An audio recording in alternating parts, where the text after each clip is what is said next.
The Milky Way Strategic Combat Tournament wasn't just any competition. It was the competition. The event where species from across the galaxy gathered every 50 years to determine which civilization possessed the superior strategic mind and honor that carried with it not just bragging rights but significant political leverage in the Galactic Council. For the past 3 millennia, the tournament had been dominated by the usual suspects, the hive-minded Trell Collective, the quantum computing Vorex, and of course, the reigning champions, the militaristic Xelborion Empire. These guys didn't just take the tournament seriously. They had elevated preparation to an art form bordering on religious devotion. 300 years, announced Grand Marshal Krolov of the Xelborion Empire during the opening ceremony. His voice boomed through the massive arena on Proxima Station, causing several of the smaller delegations to vibrate uncomfortably. 300 years we have trained our champion, Executor Vex'thor. From embryonic selection to genetic optimization to neural battle simulations every day of his existence. The crowd murmured appreciatively. This was standard Xelborion procedure. Their champions began training before they were even born. Executor Vex'thor stood motionless beside his Grand Marshal, a towering figure of blue-scaled perfection. His head crest, indicating both rank and combat experience, extended nearly 2 feet above his already impressive 7-foot frame. Victory is inevitable, Vex'thor stated with absolute certainty. Not a boast Xelborians considered boasting illogical, but a simple statement of calculated fact. In previous tournaments, this would have been met with respectful, fearful silence. But today there was a ripple of amusement through the gathering. Krolov's inner eyelids narrowed in what passed for a Xelborian frown. "You find our champion's assessment humorous?" he demanded. Tournament director Philo, a gelatinous being who had overseen the competition for the past 12 cycles, oozed forward diplomatically. "No disrespect intended, Grand Marshal. It's just that this year brings a unique development." Krolov's frill darkened to a dangerous violet. "Explain." "As you know, galactic law requires that all sentient species discovered since the previous tournament must be invited to participate." Philo's translucent body rippled nervously. "And approximately 8 Earth years ago, our deep space monitoring detected primitive faster-than-light experimentation from the Sol system." "The monkeys?" someone shouted from the Betelgeuse delegation, causing a wave of laughter. "Humans," Philo corrected. "And yes, Earth has been formally invited and has accepted." The Grand Marshal's expression remained perfectly controlled, though his secondary breathing vents flared slightly. "These humans have no history with the tournament. No training, no understanding of strategic combat at the galactic level. Their participation is a formality that will end in the preliminary rounds." Director Philo's body darkened in what most species recognized as embarrassment. "Actually, under Tournament Bylaw 7293B, all new species are automatically seeded directly into the championship bracket." Even Vex'thor's perfect composure slipped at this. "You cannot be serious. I am to waste my time on an opponent who, until recently, believed they were alone in the universe?" "Rules are rules," Philo replied, sounding genuinely apologetic. "The human representative will compete against the Trell champion in the first round, and should they somehow advance—" "They won't," interrupted Krolov. "But continue. Should they somehow advance, they would potentially face Executor Vex'thor in the finals, as the Xelborion Empire holds the opposite position in the bracket." The Grand Marshal made a dismissive gesture. "When does this human arrive? We should at least observe them before dismissing their capabilities entirely." "That's the interesting part," said Philo, his gelatinous form quivering slightly. "They're already here." Dave Jenkins was having a pretty decent Sunday, all things considered. He'd slept in until noon, eaten cold pizza for breakfast, and was just settling in for an afternoon of gaming when his doorbell rang. Finding men in black suits at his door wasn't part of the plan, but then again, neither was being abducted by the government.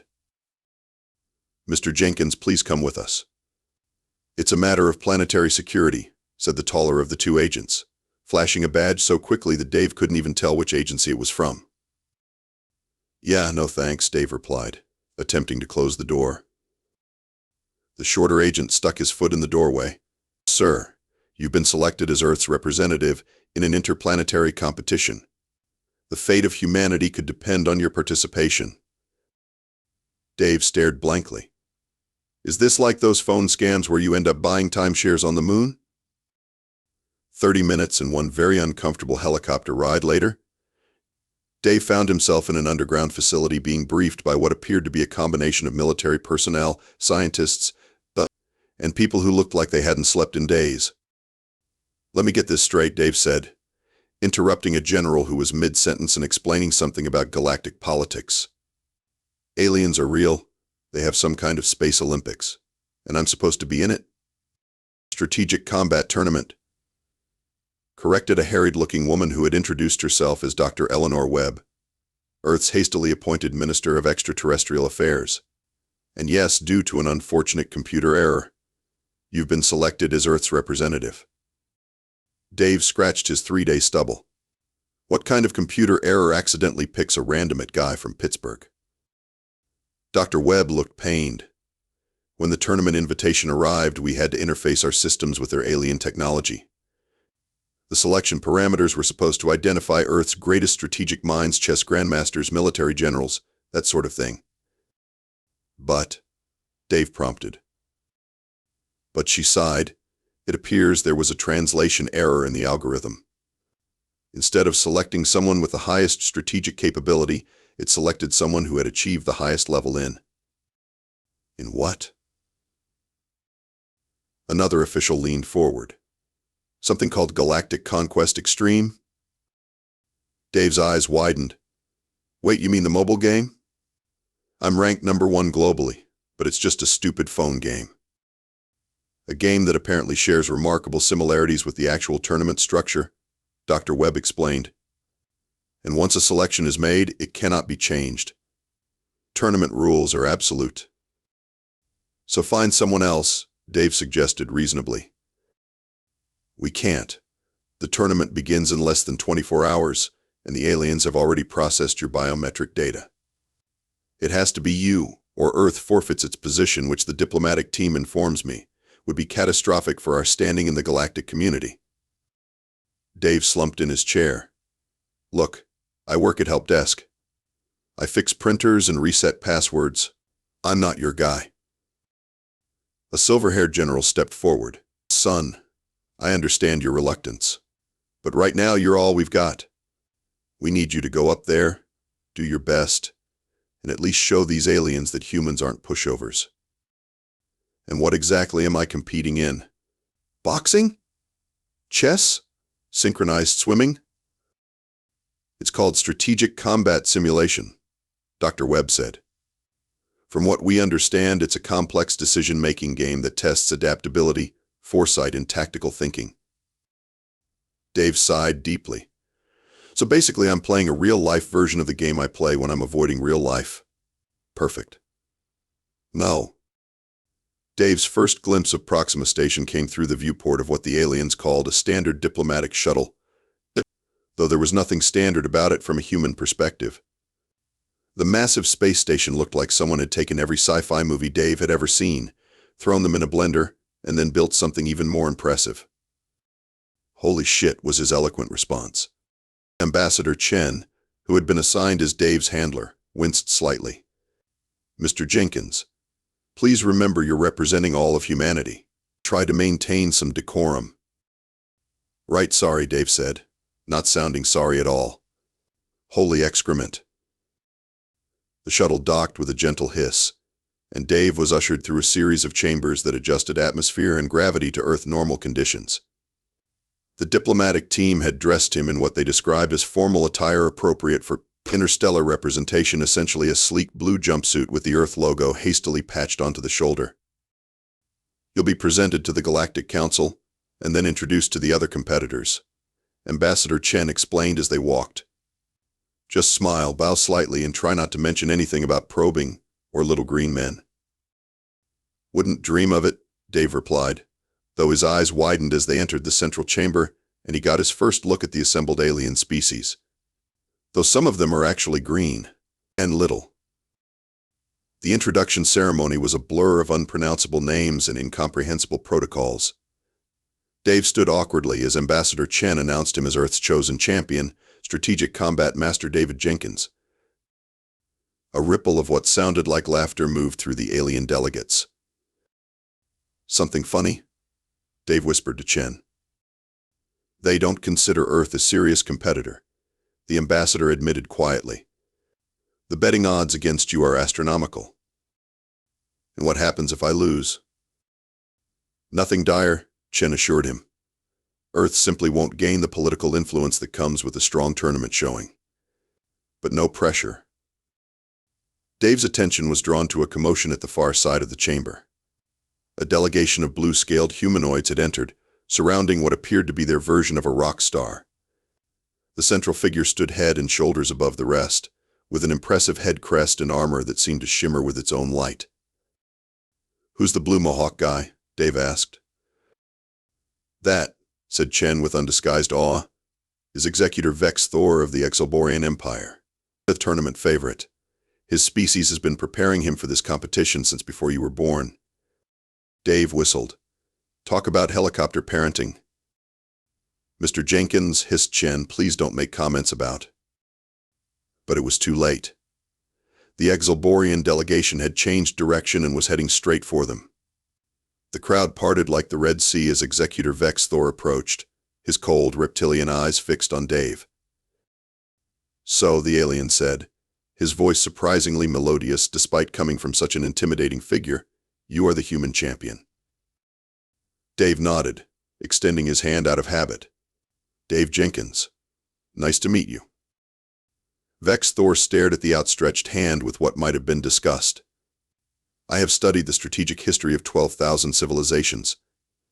I have mastered every form of tactical combat simulation in the known galaxy. I have spent 3 centuries honing my mind to perfection." "Cool," Dave replied. "I work in it."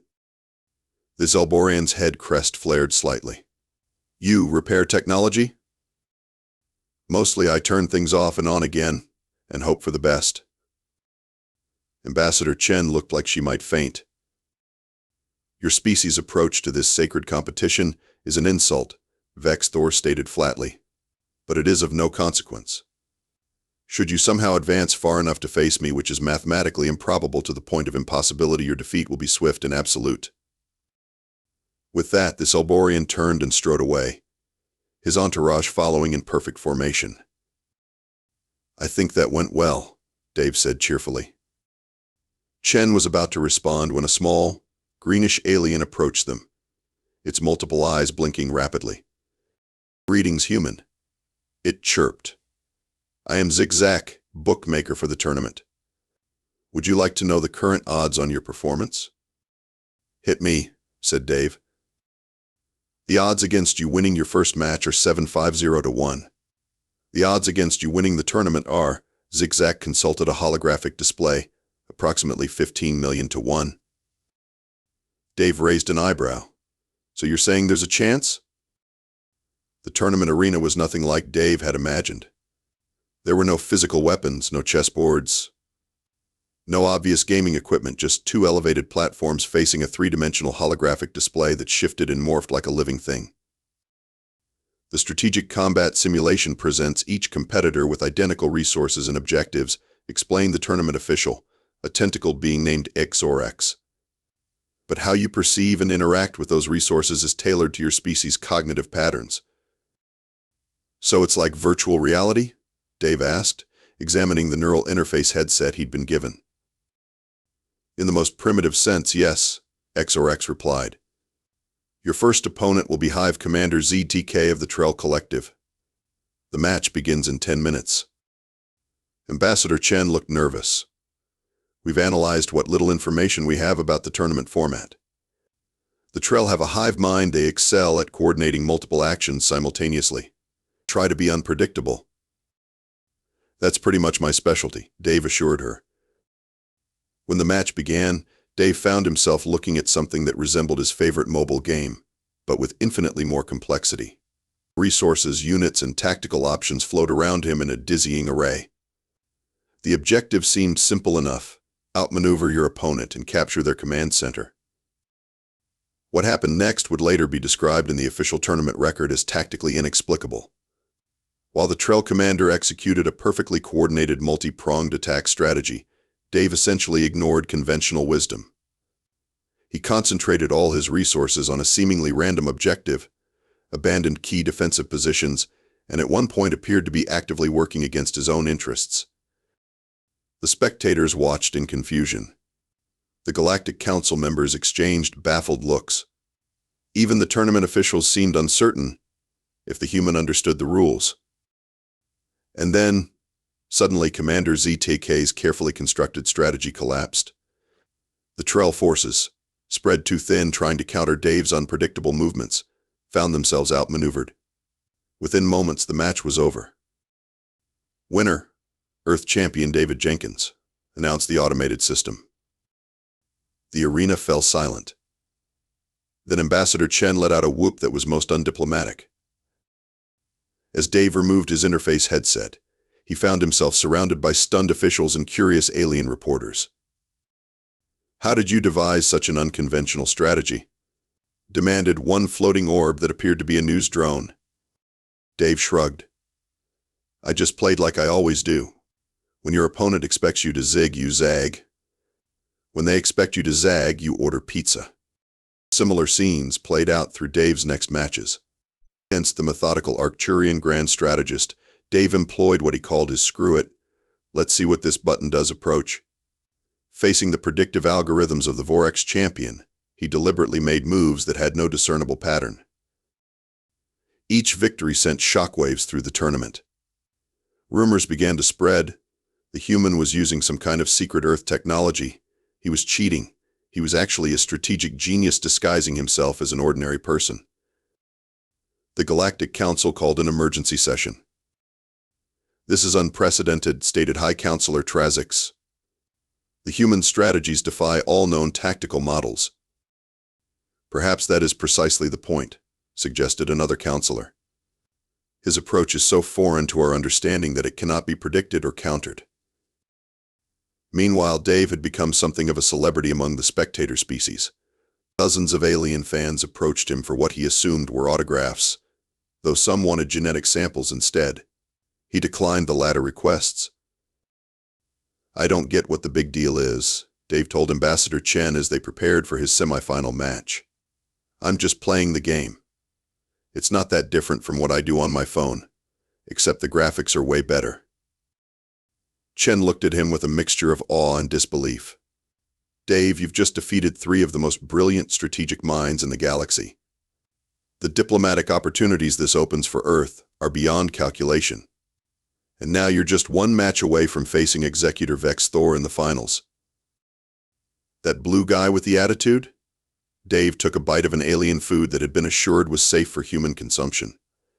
It tasted like spicy marshmallows. "Yeah, he seems like he needs to loosen up a bit." His semifinal opponent was a gaseous entity that existed in a containment suit, a member of the ancient Mist Collective that had dominated the tournament several centuries earlier. The match lasted less than 20 minutes, with Dave's chaotic approach once again confounding conventional wisdom.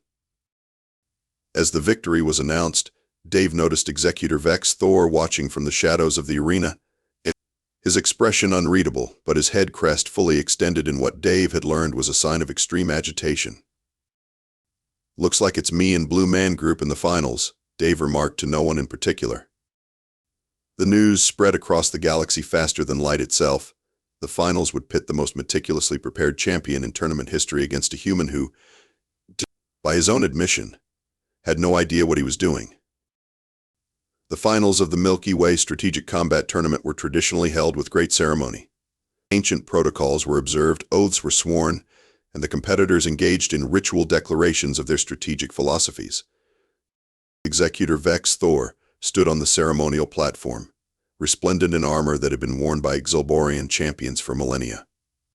When prompted to share his strategic philosophy, he spoke with perfect precision.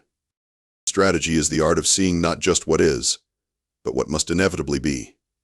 For 3 centuries I have calculated every possibility, simulated every scenario, and prepared for every contingency.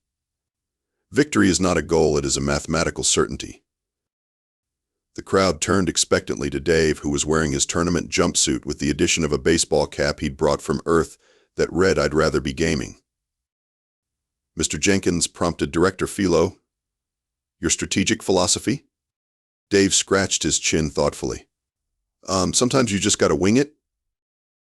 The translator system struggled momentarily before simply broadcasting his exact words. Several alien species consulted their own devices for clarification on what "wing it" meant. Vex'thor's head crest darkened to a deep purple. "You mock this sacred tradition." "Not mocking," Dave clarified. "Just being honest. Look, where I come from, having a plan is great, but adaptability is better. Sometimes the best strategy is not having a strategy at all." This statement caused such a commotion among the spectators that Director Philo had to call for order. The Xelborion delegation appeared to be on the verge of a collective aneurysm. As the competitors took their positions and donned their neural interfaces, Grand Marshal Krolov approached Dave. "Human," he said, his voice low, "I have reviewed your previous matches. Your success thus far has been due to novelty and luck. But Executor Vex'thor has now had time to analyze your methods. He has developed 37 distinct counter-strategies to your chaos." Dave nodded appreciatively. "Cool. I've developed 0 counter-strategies to his strategy, so I guess we'll see which approach works better." The final match was broadcast to trillions of beings across thousands of worlds. The strategic simulation for the finals was more complex than the previous rounds, a multidimensional conflict environment with shifting parameters and objectives that evolved during the match itself. From the beginning, it was clear that Vex'thor had indeed prepared extensively. Every random move Dave attempted seemed to be anticipated and countered. The Xelborion executed a masterful containment strategy, gradually restricting Dave's options and forcing him into increasingly predictable responses. "Your approach has been quantified." Vex'thor's voice came through the neural interface. "Your chaos has patterns. All patterns can be decoded." For the first time in the tournament, Dave found himself genuinely challenged. His usual tactics weren't working. The simulation showed his forces being systematically outmaneuvered and destroyed. The crowd watched in growing certainty that order would prevail over chaos, that 3 centuries of preparation would indeed triumph over improvisation. And then Dave did something unexpected. He stopped playing. Not literally, his neural connection remained active, but he simply ceased all strategic actions. His forces stood motionless in the simulation as Vex'thor's units surrounded them. In the control room, pandemonium broke out. "What is he doing?" Ambassador Chen demanded. "Is this some kind of forfeit?" asked Director Philo. Inside the simulation, Vex'thor was equally confused. "Your inaction is illogical. Explain." Dave's voice came through casual and relaxed. "I'm just taking a minute to think. You know, like actually think instead of just reacting. Thinking will not save you. My strategy accounts for all possibilities."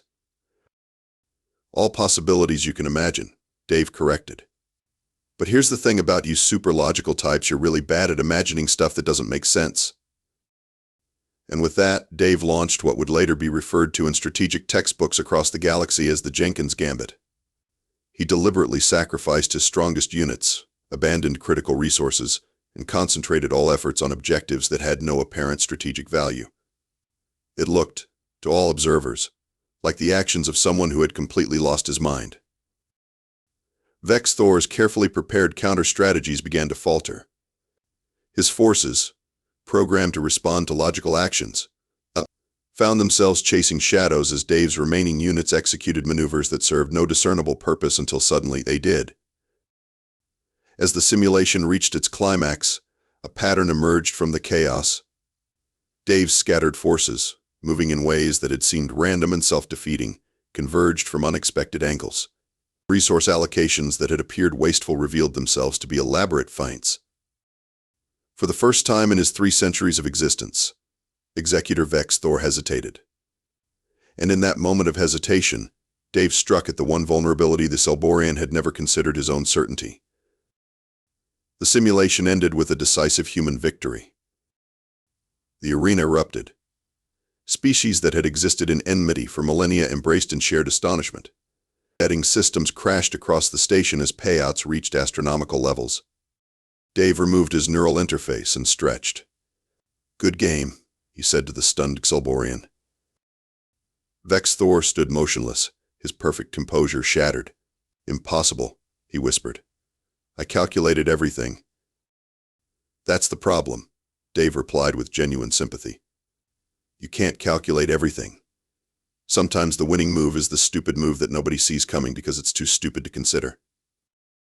The aftermath of the tournament was, in many ways, more chaotic than Dave's playing style. The Galactic Council immediately called an emergency session to discuss the implications of Earth's victory. Several older species proposed formal diplomatic relations with humanity, while others suggested Earth should be quarantined as a potential threat to galactic stability. "The humans' victory defies all strategic logic," argued the Arcturian representative. "Such unpredictability could destabilize millennia of careful political balance." Or, countered a representative from a previously unknown species, it could introduce fresh perspectives to a stagnant system. Meanwhile, the Xelborion Empire wasn't taking their defeat well. Grand Marshal Krolov formally demanded an investigation into what he called illegal cognitive enhancement by the human competitor. 300 years of perfect training cannot be defeated by a being whose civilization has barely mastered rudimentary space travel, Krolov insisted. "There must be an explanation beyond what we have observed."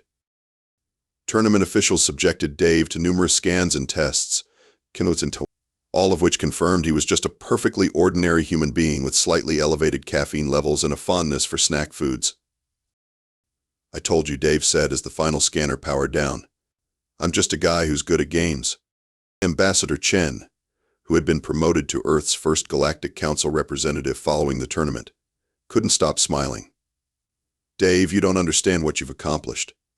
Earth has been granted observer status on the High Council. 17 species have requested technology exchange programs. The Betelgeushians want you to marry into their royal family." Dave blinked. "That's flattering, but I really need to get home. I had a pizza delivery scheduled for tonight, and I'm pretty sure it's getting cold." "Pizza delivery? Dave, you've just changed humanity's position in the galaxy. And I'm starving. Plus, I have work tomorrow morning."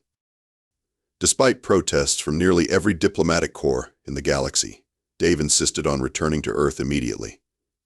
He was, however, persuaded to accept the traditional victor's token, a small crystalline device that served as both a symbol of his victory and a direct communication link to the Galactic Council. As Dave's shuttle prepared for departure, a surprising visitor requested permission to board. Executor Vex'thor, stripped of his ceremonial armor and looking somehow smaller, approached Dave with what appeared to be genuine humility. "Human Dave," he began, his voice lacking its former certainty. "I have spent the equivalent of your entire species' recorded history preparing for a tournament I lost in less than an hour. My purpose has been negated." Dave shifted uncomfortably. "Look, it's just a game. You can try again next time. The Xelborion compete only once. I am now obsolete." Dave considered this. You know, on Earth, when someone's really good at games but gets beaten by someone better, they usually don't give up. They ask the winner to teach them. Vex'thor's head crest fluttered in confusion. "You would instruct me in your methods?" "Sure, though I'm not sure how much there is to teach. Mostly I just do whatever feels right in the moment. Sometimes it works, sometimes it doesn't. This concept is difficult to process." "That's because you're overthinking it," Dave said, clapping the alien on his armored shoulder. "Tell you what, next tournament, you try winging it a little. See what happens." As Dave's shuttle departed Proxima Station, he leaned back in his seat and closed his eyes. Maybe he'd take tomorrow off work after all. Saving Earth from galactic irrelevance probably warranted a mental health day. 6 months later, on a perfectly ordinary Tuesday, Dave returned home from work to find a small package on his doorstep. Inside was a data crystal and a note written in surprisingly good English. Dave Jenkins of Earth. The Xelborion Empire has established its first improvisational strategy academy. Initial results show promise. Our previous approach was too rigid. The Galactic Council sends regards. Your species' petition for full membership is being considered favorably. Also, we have been experimenting with this pizza concept. Results are mixed. Until the next tournament, Vex'thor, former executor, current student of chaos. Dave smiled and slipped the crystal into his pocket. Then he pulled out his phone and ordered a pizza. Some traditions, even in a post-galactic revelation world, were worth maintaining. On the other side of the galaxy, 17 different species were frantically trying to understand the strategic implications of something called winging it. While the Xelborion Empire's new training program included daily sessions of what they termed structured randomness. And somewhere in the vast bureaucracy of the Galactic Council, Earth's classification had been officially changed from emerging species of limited potential to approach with caution, strategic capability unknown. Not bad for a day off work.